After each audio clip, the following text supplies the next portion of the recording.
Hello दोस्तों। जैसा कि मैंने वीडियो नंबर पहले में क्या बनाया था, प्रकाश यानी प्रकाश और प्रकाश के परावर्तन और प्रकाश के परावर्तन के नियम, इसके बारे में हमने जाना था और उस पर क्या किया था, न्यूमेरिकल भी किया था। अगर आप वीडियो नहीं देखें तो आप देख सकते हैं। चलिए, इसके बाद हम क्या लेकर आए हैं आपके लिए, दर्पण यानी मिरर। और दर्पण को हमने कितने भाग में डिवाइड किया है, दो भाग में।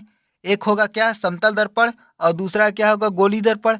और जैसा कि आप देख रहे हैं, गोली दर्पण कितने प्रकार का, दो, एक अवतल दर्पण और दूसरा उत्तल दर्पण। ठीक। चलिए, तो दर्पण को क्या बोलते हैं, मिरर। और समतल दर्पण को प्लेन मिरर, और गोली दर्पण को स्फेरिकल मिरर, अवतल दर्पण को कॉनकेव मिरर, उत्तल दर्पण को कॉन्वेक्स मिरर। जैसा कि इसका इंग्लिश हम लिख दे रहे हैं, दर्पण यानी क्या होगा, मिरर। ठीक। समतल दर्पण यानी क्या होगा, प्लेन मिरर। ठीक। गोली दर्पण का मतलब क्या है, स्फेरिकल मिरर। Spherical mirror. अवतल दर्पण का मतलब क्या होगा, कॉनकेव मिरर। उत्तल दर्पण का मतलब क्या होगा, कॉन्वेक्स मिरर। चलिए, तो पहली बात कि हम जानते हैं कि दर्पण क्या होता है। आपने दर्पण देखा होगा, आप अपने घरों में यूज करते हैं फेस देखने के लिए, यानी चेहरा देखने के लिए दर्पण यूज करते हैं ना। वो दर्पण कौन सा होता था, समतल दर्पण होता था। कौन सा दर्पण, समतल दर्पण। ठीक। चलिए, देखते हैं पहले दर्पण किसे कहेंगे। जैसा कि लिखा है यहाँ, यदि किसी पारदर्शी कांच, पारदर्शी कांच का मतलब वह कांच जो क्या हो, आर पार दिखाई दे, उसे क्या बोलेंगे, पारदर्शी कांच। यानी जो आर पार दिखाई देगा उसे पारदर्शी कांच बोलेंगे। तो यही लिखा है, यदि किसी पारदर्शी कांच के किसी एक सतह पर चांदी द्वारा कलई, कलई का मतलब क्या होता है, पालिश, किसी एक सतह पर चांदी द्वारा कलई या पालिश कर दे तो इसकी दूसरी सतह, इसकी दूसरी सतह अत्यंत चमकदार या परावर्तन हो जाती है। यानी परावर्तन या परावर्तक। ठीक, यहाँ क्या होगा, परावर्तक हो जाती है। ऐसी सतहों को दर्पण कहते हैं। भाई आप क्या करेंगे, एक पारदर्शी कांच लेंगे और उस कांच के किसी एक सतह पर, दो सतह होगा, किसी एक सतह पर क्या कर देंगे, कलई कर देंगे। यानी कलई का मतलब होता है पॉलिश कर देंगे। अब पॉलिश कर दीजिए, चांदी द्वारा कर दीजिए, चाहे और किसी भी मटेरियल द्वारा आप कर सकते हैं। ये जरूरी नहीं है कि चांदी द्वारा ही करें, किसी के भी द्वारा आप क्या करेंगे, उसको पॉलिश कर देंगे एक सतह पर। तो दूसरा सतह क्या होगा, अत्यंत चमकदार हो जाएगा और उसे क्या बोलोगे, दर्पण बोलोगे। ठीक। जैसा कि आप घरों में जो यूज करते हो दर्पण, समतल दर्पण होता है, उसका एक सतह तो पॉलिश किया होता तभी आप चेहरा देख पाते हो। अगर सतह पॉलिश नहीं किया होगा तो कहाँ से देख पाओगे, नहीं, आर पार दिखाई देगा, आपका चेहरा दिखाई देगा, नहीं दिखाई देगा। ठीक, इसलिए पॉलिश करना एक सतह पर क्या है, जरूरी। चलिए, और दर्पण मुख्य रूप से तीन प्रकार के होते हैं, जैसा कि आपने देखा, समतल, अवतल और उत्तल। चलिए, अब इसके बारे में, किसके बारे में जानेंगे, समतल दर्पण के। समतल दर्पण में क्या होगा, यदि किसी समतल पारदर्शी कांच की प्लेट, यदि किसी समतल पारदर्शी कांच की प्लेट को किसी एक सतह पर चांदी द्वारा कलई, कलई का मतलब पॉलिश कर दे तो इसकी दूसरी सतह परावर्तक हो जाती है। इस प्रकार के दर्पण को समतल दर्पण कहते हैं। जैसा कि आपने अभी दर्पण में देखा था, एक सतह को क्या करेंगे आप, पॉलिश कर देंगे या कलई कर देंगे तो दूसरी सतह परावर्तक हो जाती है, यानी चमकदार हो जाती है। ठीक। और मगर यहाँ पर समतल दर्पण में कैसा दर्पण लेंगे, प्लेन, यानी प्लेन लेंगे। कैसा दर्पण, समतल पारदर्शी कांच लेंगे, समतल कांच लेंगे, यानी प्लेन कांच एक लेंगे, जो कि आप घरों में यूज करते हो दर्पण। वो कैसा दर्पण है, समतल दर्पण। ठीक। जैसा कि यहाँ पर देखिए नीचे, हमने क्या किया, एक समतल दर्पण लिया था और उसके एक एक पार्ट पे, यानी एक भाग पर क्या कर दिया हमने, कलई युक्त सतह यानी कलई कर दिया है। और दूसरी भाग क्या हो गई, परावर्तक सतह, या क्या बोल सकते हैं, चमकदार हो गई।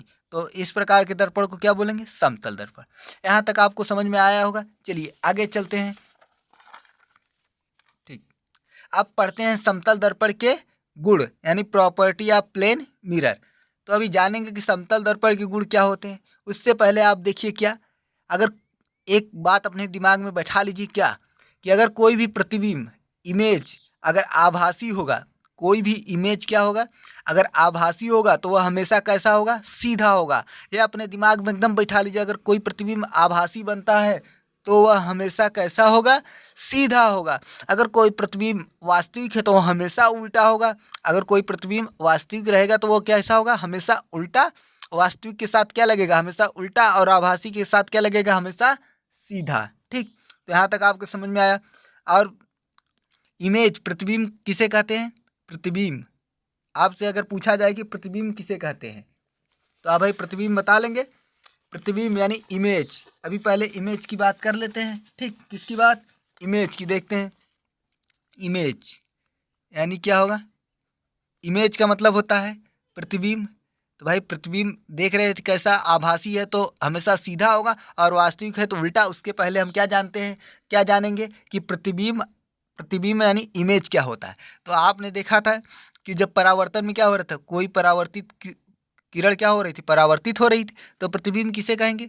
जब दो या दो से अधिक, जब दो या दो से अधिक, जब दो या दो से अधिक, या जहां लिख दिए, जहां दो या दो से अधिक परावर्तित किरण, परावर्तित किरण यानी परावर्तित किरणें मिले, ठीक, या मिलती हुई प्रतीत हो, या मिलती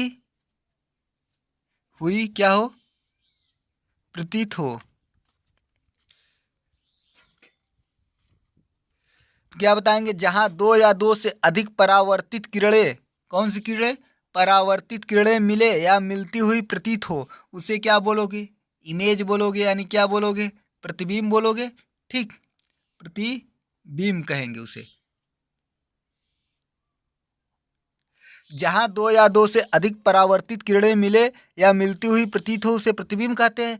अगर परावर्तित किरणें क्या वास्तविक मिलेंगी, अगर वास्तविक रूप से मिलेंगी यानी सही मिलेंगी तो उसे कौन सा प्रतिबिंब बोलोगे? वास्तविक प्रतिबिंब यानी रियल इमेज बोलोगे उसे। कैसा प्रतिबिंब बोलोगे? वास्तविक प्रतिबिंब। ठीक, अगर सही रूप से मिलती है तो वास्तविक प्रतिबिंब यानी रियल इमेज। ठीक, रियल इमेज बोलोगे। अगर मिलती हुई प्रतीत होती हैं यानी आभासी रूप से, यानी काल्पनिक रूप से मिलती है तो उसे कौन सा प्रतिबिंब बोलोगे? आभासी प्रतिबिंब बोलोगे। कौन सा? आभासी प्रतिबिंब यानी वर्चुअल इमेज। कौन सा? Virtual image. ठीक, तो प्रतिबिंब के बारे में आप जान गए। जहां दो या दो से अधिक परावर्तित किरणें मिले या मिलती हुई प्रतीत हो उसे प्रतिबिंब कहते हैं। और प्रतिबिंब का मतलब कि अगर सही रूप से मिल रही हैं तो वास्तविक प्रतिबिंब यानी रियल रूप से मिल रही हैं, अगर काल्पनिक रूप से मिल रही हैं, मिलती हुई प्रतीत हो रही है तो उसे क्या कहेंगे? आभासी प्रतिबिंब यानी वर्चुअल इमेज।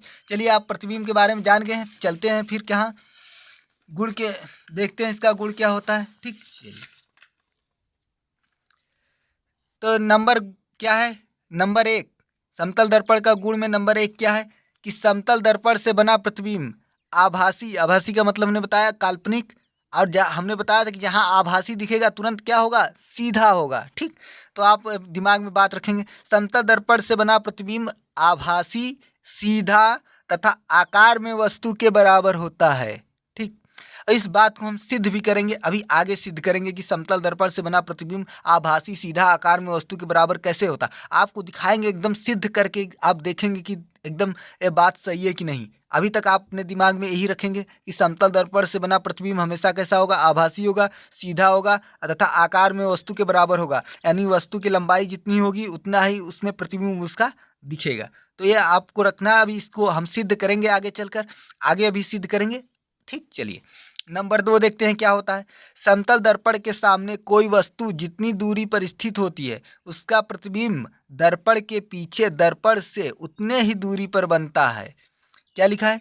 समतल दर्पण के सामने कोई वस्तु जितनी दूरी पर स्थित होती है उसका प्रतिबिंब दर्पण के पीछे दर्पण से उतनी ही दूरी पर बनता है। जैसा कि पहले ही हम बता चुके हैं क्या, कि दर्पण से बना प्रतिबिंब आभासी, सीधा तथा आकार में वस्तु के बराबर होता है। इतना तो पता हो गया। अब कह रहा है कि अगर यह दर्पण है, यह क्या है? यह भाई एक दर्पण है, कौन सा दर्पण? समतल दर्पण है। अगर यही कह रहा है कि अगर समतल दर्पण के सामने कोई वस्तु ए बी, चाहे वस्तु है चाहे आप ही खड़े रहिए समतल दर्पण के सामने, कितने दूरी पर है? अगर x दूरी पर है तो इसका प्रतिबिंब पीछे बनेगा दर्पण के, और कितने दूरी पर बनेगा? जितने दूरी पर वस्तु रखी है। अगर x दूरी पर रखी है तो इसका प्रतिबिंब जो ये बना है, ये प्रतिबिंब है ना, यह भी कितने दूरी पर बनेगा? x दूरी पर ही बनेगा। अगर हम कह दें कि समतल दर्पण है, अगर कोई वस्तु ए बी, चाहे आप खड़े हैं समतल दर्पण से कितने दूरी पर? 10 सेंटीमीटर की दूरी पर, तो इसका प्रतिबिंब ही कितना बनेगा? 10 सेंटीमीटर की दूरी पर बनेगा। ठीक, तो यहाँ तक आपको समझ में आया। चलिए प्रॉपर्टी नंबर 3 यानी समतल दर्पण का गुण नंबर 3 देखते हैं क्या कहता है। कह रहा है कि समतल दर्पण से बना प्रतिबिंब पार्श्व उल्टा होता है, यानी समतल दर्पण से जो प्रतिबिंब बनेगा पार्श्व उल्टा होता है, अर्थात समतल दर्पण से बने प्रतिबिंब में दायां का बायां एवं बायां का दायां हो जाता है। क्या कह रहा है कि समतल दर्पण से बना प्रतिबिंब पार्श्व उल्टा होता है, अर्थात समतल दर्पण से बने प्रतिबिंब में दायां का बायां एवं बायां का दायां हो जाता है। जैसा कि आप देख रहे हैं एक समतल दर्पण है, इसके सामने क्या लिखा है? एम्बुलेंस। तो क्या होगा? जो शब्द इधर बायां होगा वो किधर चला जाएगा? दायां। इधर जो दायां होगा उधर क्या चला जाएगा? बायां। जैसा कि देख रहे हैं आप, बायां का इसमें क्या हो जाएगा? दायां। जैसा कि एम्बुलेंस को आप देखेंगे समतल दर्पण में तो कैसे दिखाई देगा? ऐसा दिखाई देगा। कैसा कि ए अगर इधर बाएं की साइड है तो प्रतिबिंब में किधर होगा? दायां होगा। अगर इधर दायां है तो प्रतिबिंब में किधर हो जाएगा? बायां हो जाएगा। जैसा कि आप समझ सकते हैं। ठीक, चलिए यहाँ तक आपको समझ में आया। ठीक, चलिए आगे चलते हैं नंबर चौथे गुण पे। चलिए देखिए, जैसा कि नंबर चौथे गुण के बाद नोट में लिखा है क्या कि ऐसा कौन सा अक्षर है जो कि क्या होता है? दर्पण में पार्श्व उल्टा नहीं होता है। पार्श्व उल्टा का मतलब कि बायां का दायां और दायां का बायां, जैसा कि पहले ही बता चुके हैं। चलिए देखिए, जैसे कि लिखा है AHIMOTUVWXY, यानी 3 3 6 3 9 2 11, यानी ये जो कितने अक्षर हैं? 26। और 26 में से कितने जो 11 अक्षर होंगे वो उसका क्या होगा? उसका क्या होगा भाई? पार्श्व उल्टा नहीं होगा, यानी जो दायां का बायां जो होता है वही दिखेगा। चाहे आप करके देख सकते हैं, चाहे आप प्रयोग कर सकते हैं अपने घर में, शीशे में समतल दर्पण में देखेंगे कि ए बनाकर देखिएगा, ए जैसा वैसा ही दिखेगा, क्योंकि दायां का बायां करेंगे वही आएगा, वही है। इस सब क्या होंगे? पार्श्व उल्टा नहीं होंगे। आप चाहे तो प्रयोग करके देख सकते हैं। तो आपको इतना पता होना चाहिए कि ये जो 11 अक्षर हैं ये पार्श्व उल्टा नहीं होंगे। किसमें? समतल दर्पण में। ठीक, जैसे ज्यों का त्यों बने रहेंगे। अगर ए है जैसा दिख रहा है तैसा उसमें भी प्रतिबिंब में दिखेगा दर्पण में देखने के बाद। अगर आई है तो आई ऐसा ही दिखेगा। आप इसका दायां का बायां करिए वही आएगा, आप देख भी सकते हैं। चलिए तो आगे देखते हैं कौन सा नंबर प्रॉपर्टी, चौथा देखते हैं। कौन सा? चौथा। चौथा क्या कह रहा है? देखिए, कह रहा है कि यदि कोई व्यक्ति किसी समतल दर्पण में अपना पूरा प्रतिबिंब देखना चाहता है, यदि कोई व्यक्ति समतल दर्पण में अपना पूरा प्रतिबिंब देखना चाहता है तो उसे कम से कम अपनी लंबाई के आधे लंबाई के बराबर का समतल दर्पण प्रयोग करना होगा। अर्थात समतल दर्पण में पूरा प्रतिबिंब देखने के लिए दर्पण की न्यूनतम लंबाई, या इसको क्या बोल सकते हो, ऊंचाई बराबर व्यक्ति की लंबाई बटा के 2। इसका मतलब आपको समझ में आया? चलिए अभी आपको समझाते हैं अगर नहीं समझ में आया तो। कह रहा है कि कोई व्यक्ति है चाहे आप ही हैं, अगर आप अपने समतल दर्पण में पूरा प्रतिबिंब देखना चाहते हैं तो आपको क्या करना पड़ेगा? आपकी जितनी लंबाई है उसका क्या करना पड़ेगा? अब आपकी जितनी लंबाई होगी उसके लंबाई का आधा दर्पण प्रयोग करना पड़ेगा। यानी आपकी लंबाई मान लीजिए 6 फुट की है तो आपको पूरा प्रतिबिंब देखने के लिए दर्पण की लंबाई कितनी होनी चाहिए? 3 फुट होनी चाहिए। ठीक, कितनी? 3। अगर आपकी लंबाई 8 फुट है तो आपको पूरा प्रतिबिंब दर्पण में देखने के लिए दर्पण की कितने लंबाई का दर्पण प्रयोग करना होगा? भाई 8 फुट की आपकी लंबाई तो दर्पण 4 फीट का प्रयोग करना पड़ेगा। कितने? 4 फीट लंबाई का। अगर आपकी 8 फीट लंबाई, दर्पण 4 फीट लंबाई का यूज करेंगे तो आपको उस दर्पण में प्रतिबिंब क्या होगा? पूरा दिखाई देगा। तो इसका मतलब समझ में आया कि आपके लंबाई का आधे लंबाई का दर्पण प्रयोग करना है पूरा प्रतिबिंब देखने के लिए। ठीक, चलिए गुण नंबर क्या देखते हैं? 5 देखते हैं अभी।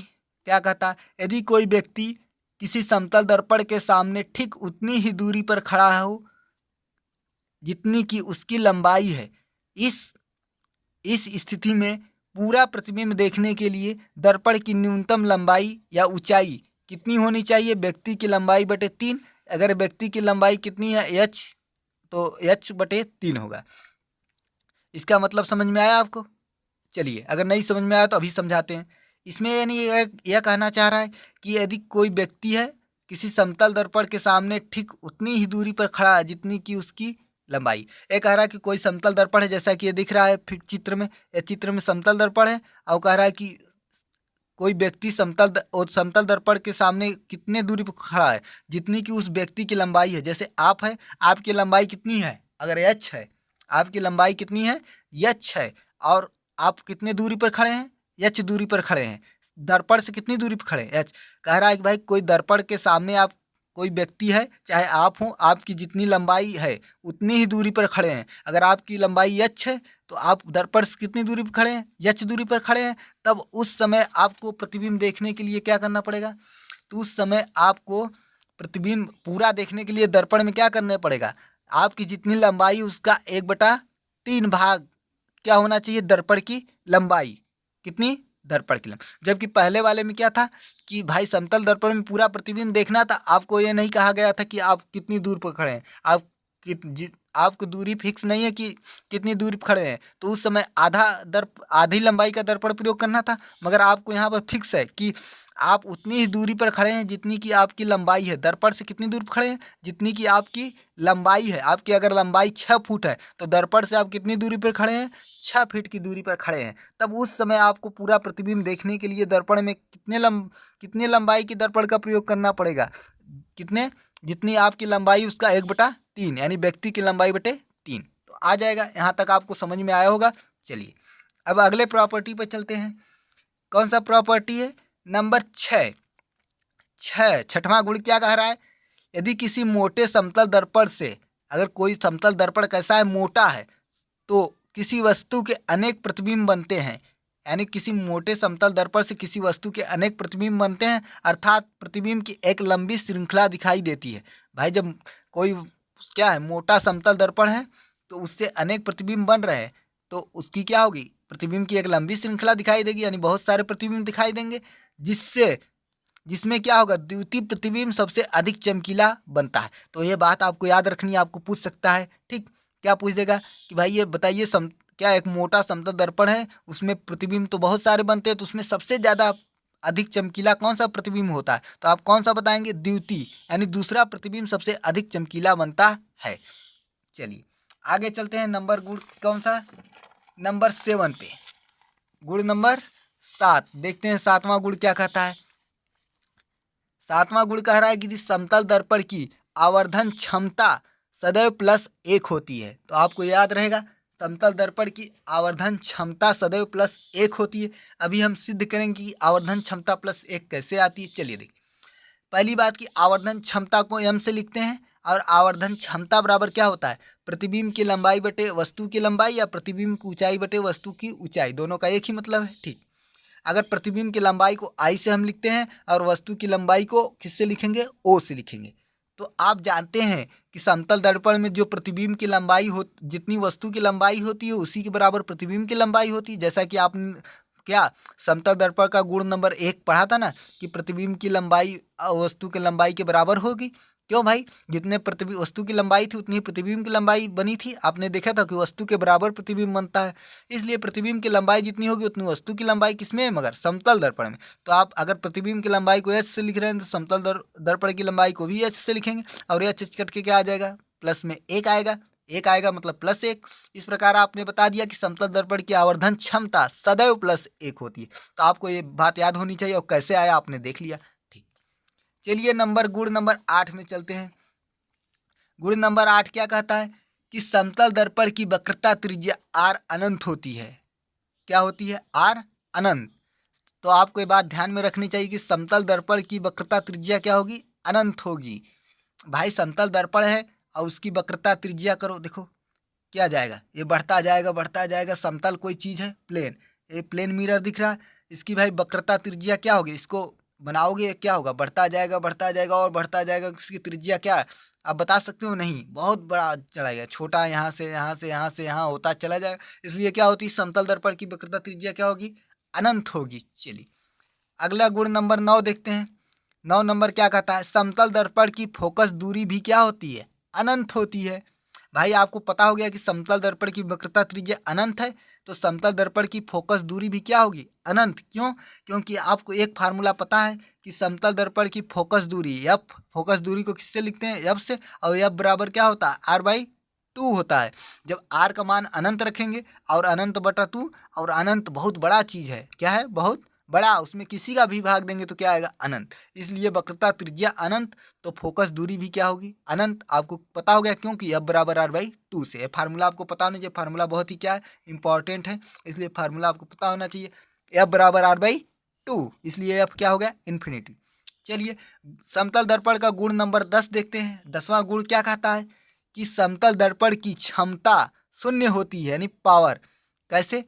क्योंकि आपको फार्मूला पता है, P बराबर क्या होता है, P बराबर तो पता ही है आपको, 1/f। एफ क्या है, फोकस दूरी, और P क्या है, क्षमता यानी पावर। समतल दर्पण की क्षमता शून्य होती है, यानी समतल दर्पण की क्षमता किसे कहेंगे, फोकस दूरी के व्युत्क्रम को क्या कहते हैं, क्षमता कहते हैं। तो क्षमता बराबर आपको फार्मूला, ये भी इंपॉर्टेंट फार्मूला, तो आपको पता होना चाहिए, P बराबर 1/f। चलिए, तो अगर P बराबर 1/f तो 1 क्या होगा, इन्फिनिटी होगा। एफ की जगह भाई इन्फिनिटी लिखेंगे, क्योंकि फोकस दूरी क्या आया था, अनंत आया था। तो अब भाई देखो, 1/के अनंत में भाग दोगे तो 1 में अनंत का भाग दोगे तो 0 आएगा। इसलिए समतल दर्पण की क्षमता कितनी होगी, शून्य होगी। तो सब बहुत इंपॉर्टेंट क्वेश्चन आपको याद पता होना चाहिए, और आपको हम दिखा भी रहे हैं कैसे हो रहा है। देखो यहाँ से देखो, 1/अनंत, और जानते हो 1/अनंत कब आता है, जब क्या करते हो, 1 में 0 का भाग दोगे तो क्या आता है, अनंत आता है। तो अनंत की जगह हम क्या लिखेंगे भाई, 1 में 0 का भाग दोगे तभी अनंत आता है। तो अनंत की जगह क्या लिखेंगे, 1/0। अब जानते हैं 1/0 लिखो, 0 ऊपर जाएगा, यानी 0/1 हो जाएगा। भाई 0/1 होगा कि नहीं, 0 ऊपर गया और 1 नीचे आया, 1 इंटू 1 यानी 1। और जानते हो 0 में किसी भी चीज़ का भाग दोगे तो क्या आएगा, 0 आएगा। इसलिए क्या हो गया, समतल दर्पण की क्षमता क्या हो गई, शून्य हो गई। चलिए यहाँ तक आपको अभी समझ में आया होगा। आगे चलते हैं, कौन सा, प्रॉपर्टी नंबर 11 में चलते हैं। चलिए देखिए, गुण नंबर 11, समतल दर्पण का जो गुण है, प्रॉपर्टी 11 नंबर क्या कहता है, कहता है कि यदि किसी समतल दर्पण के सामने दर्पण को स्थिर रखते हुए वस्तु को x दूरी पर विस्थापित करे तो इसका प्रतिबिंब क्या होगा, x दूरी तक विस्थापित हो जाता है। यह क्या कह रहा है, फिर से आप पढ़िए एक बार। यदि किसी समतल दर्पण के सामने दर्पण को स्थिर रखते हुए वस्तु को x दूरी पर विस्थापित करे तो इसका प्रतिबिंब x दूरी तक विस्थापित हो जाता है। चलिए आपको समझ में आया, अगर नहीं आया तो हम बता रहे हैं। यह क्या है, एक समतल दर्पण है। यह अगर समतल दर्पण के सामने कोई वस्तु मान लीजिए कितनी दूरी पर रखा है, 15 सेंटीमीटर की दूरी पर रखा है, कितनी, 15 सेंटीमीटर की दूरी पर रखा है, वस्तु कोई रखा था, और कह रहा है कि जब, क्या कह रहा है कि दर्पण को स्थिर रखते हुए, यानी दर्पण को हम इधर उधर नहीं कर रहे, दर्पण क्या है, अपने जगह फिक्स है, यानी स्थिर है। और वस्तु को हम क्या कर रहे हैं, x दूरी पर विस्थापित कर रहे हैं। पहले वस्तु ये था 15 सेंटीमीटर की दूरी, और हमने इसको कितना विस्थापित कर दिया, 5 सेंटीमीटर दूर विस्थापित कर दिया।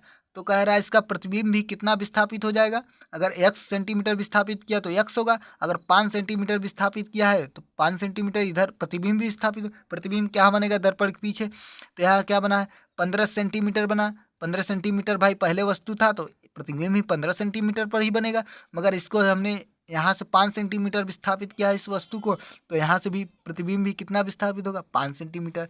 और दोनों मिलाकर कितना हो गए हैं, 20 सेंटीमीटर की दूरी पर है प्रतिबिंब पूरा, इधर भी प्रतिबिंब कितना होगा, 20 सेंटीमीटर।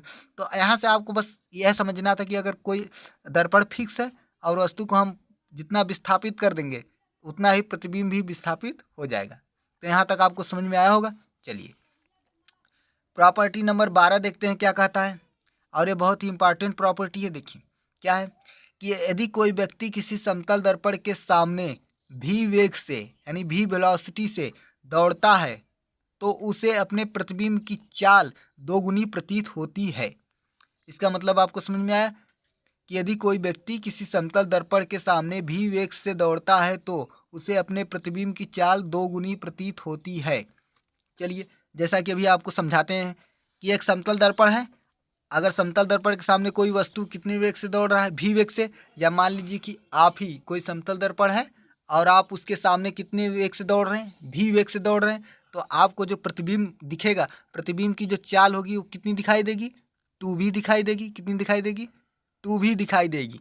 ठीक, अगर आप समतल दर्पण के सामने 10 मीटर पर सेकंड की वेग से दौड़ रहे हैं तो आपको जो प्रतिबिंब की चाल कितनी प्रतीत होगी, 2 गुना, यानी 10 का क्या होगा, 2 गुना 20 मीटर प्रति सेकंड की 20 मीटर प्रति सेकंड की चाल से दौड़ते हुए आपको क्या होगा, आभास होगा कि हम क्या दौड़ रहे हैं, 20 मीटर प्रति सेकंड की चाल से दौड़ रहे हैं। तो वही कह रहा है कि यदि कोई व्यक्ति समतल दर्पण के सामने भी वेग से दौड़ता है, भी चाल से दौड़ता है, तो उसे अपने प्रतिबिंब की चाल जो क्या होगी, दोगुनी प्रतीत होगी।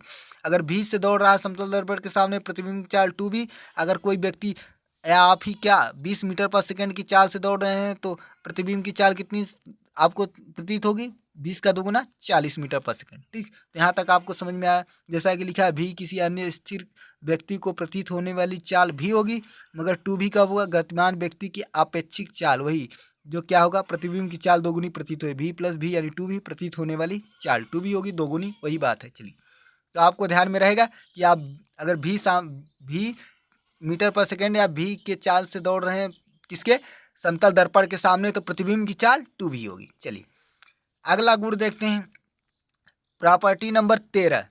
क्या है, 13। यदि किसी समतल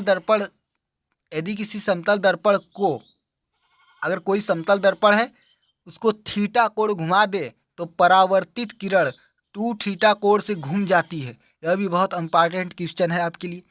कह रहा है कि यदि किसी समतल दर्पण को थीटा कोण घुमा दे तो परावर्तित किरण 2 थीटा कोण से घूम जाती है। तो आपको समझ में आया। अगर आपसे पूछा जाए कोई समतल दर्पण है, उसको हमने क्या कर दिया, थीटा कोण घुमा दिया है, तो पूछेगा आपसे कि परावर्तित किरण कितना घूमेगी, 2 थीटा। चलिए, जैसा कि आपको फिगर में समझाने की कोशिश करते हैं, जैसा कि चित्र में दिया है।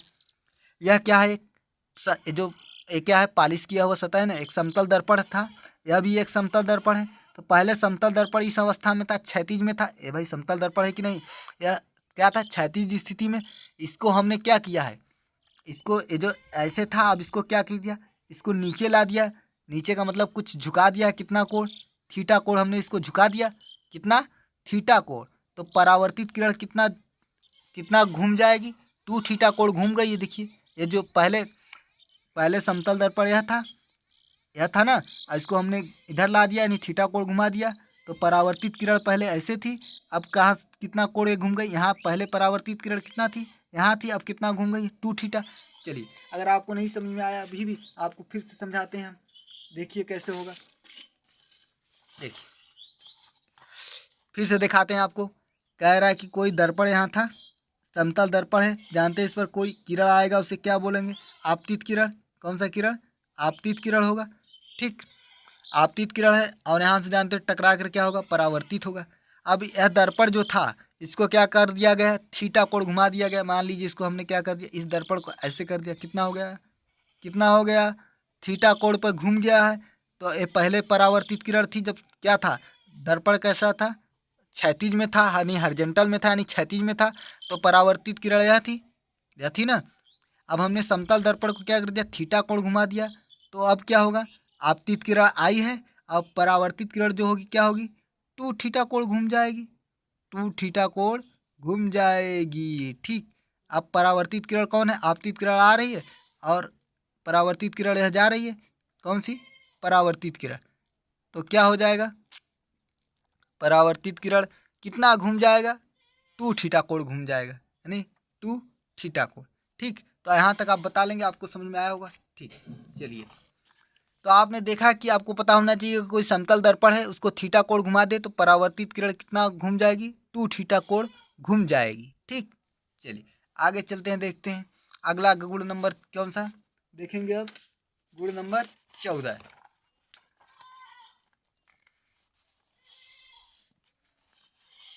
देखते हैं। गुण नंबर 14 क्या कह रहा है, यदि 2 समतल दर्पण थीटा कोण पर झुके हों तो इनके बीच स्थित किसी वस्तु के प्रतिबिंबों की संख्या के लिए, अगर कह रहा है कि अगर 2 समतल दर्पण हैं, जैसा कि चित्र में दिख रहा है, एक समतल दर्पण यह और एक समतल दर्पण यह, मान लीजिए एक समतल दर्पण यह है, दूसरा समतल दर्पण यह है। कह रहा है कि दोनों किस कोण पर झुके हैं, थीटा कोण पर, जैसा कि आपको दिख रहा है, कितने कोण पर, थीटा कोण पर झुके हैं। तो इनके बीच आपको क्या पूछेगा, प्रतिबिंब की संख्या, अगर दो समतल दर्पण है और किस कोण पर झुके हैं, थीटा कोण पर, तो आपसे क्या पूछेगा कि बताइए कि भाई दो समतल दर्पण थीटा कोण पर झुके हैं तो प्रतिबिंब की संख्या। उसके लिए दो कंडीशन है।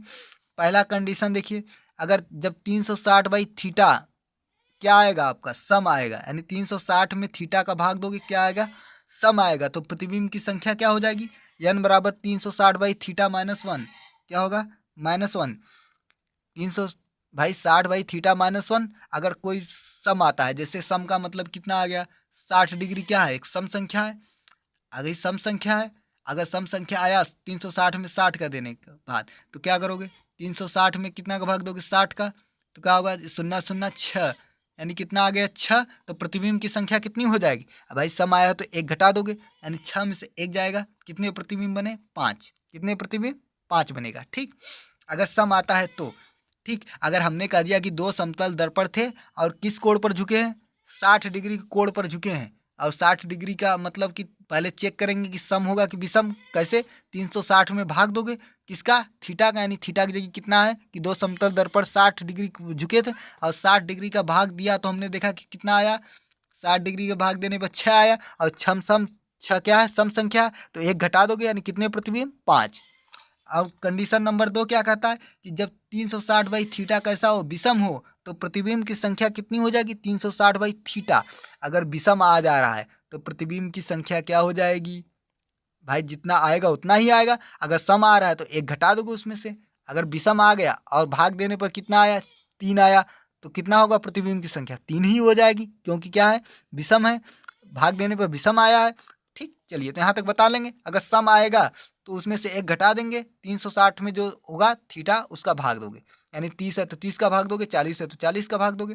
अगर सम आए तो एक घटाओगे, विषम है तो उतना उतना ही रहेगा। ठीक, चलिए जैसा कि नोट लिखा है, नोट नंबर 1, अगर जब वस्तु सममित हो, जब वस्तु सममित हो अर्थात दोनों दर्पणों के कोण समद्विभाजक पर स्थित हो या समद्विभाजक पर स्थित हो, तब प्रतिबिंब की संख्या क्या होगी, 360 बाई थीटा -1, जैसा कि पहले वाला फार्मूला है। ठीक, और नंबर 2 क्या कहता है कि जब वस्तु क्या हो, असममित हो अर्थात कोण समद्विभाजन पर स्थित न हो, तो प्रतिबिंब की संख्या बराबर 360 बाई थीटा। जैसा कि आपको क्वेश्चन में देगा तो आप यूज कर लेंगे, यानी सम होगा तो 360 बाई थीटा -1, अगर विषम होगा तो 360 बाई थीटा। अब कैसे चेक करेंगे सम और विषम, भाई सम कब आए, सम जो भाई कहेगा कि अगर दो समतल दर्पण है 60 डिग्री कोण पर झुके हैं तो 360 में किसका भाग दोगे, 60 का। अगर वो सम आ गया तो एक घटा दोगे, अगर विषम आ गया तो भाई घटाओगे नहीं, जितना आएगा उतना ही प्रतिबिंब हो जाएगा। ठीक, चलिए अब नंबर 3 क्या कहता है कंडीशन, कि जब 360 बाई थीटा एक दशमलव संख्या हो तो प्रतिबिंब की संख्या बराबर क्या होगा, अगला पूर्णांक। प्रतिबिंब की संख्या को n से लिख रहे हैं, n बराबर क्या हो जाएगा, अगला पूर्णांक। भाई आप भाग दोगे तो ऐसा तो है नहीं कि सब पूर्णांक में आएंगे, कभी दशमलव में आ गया।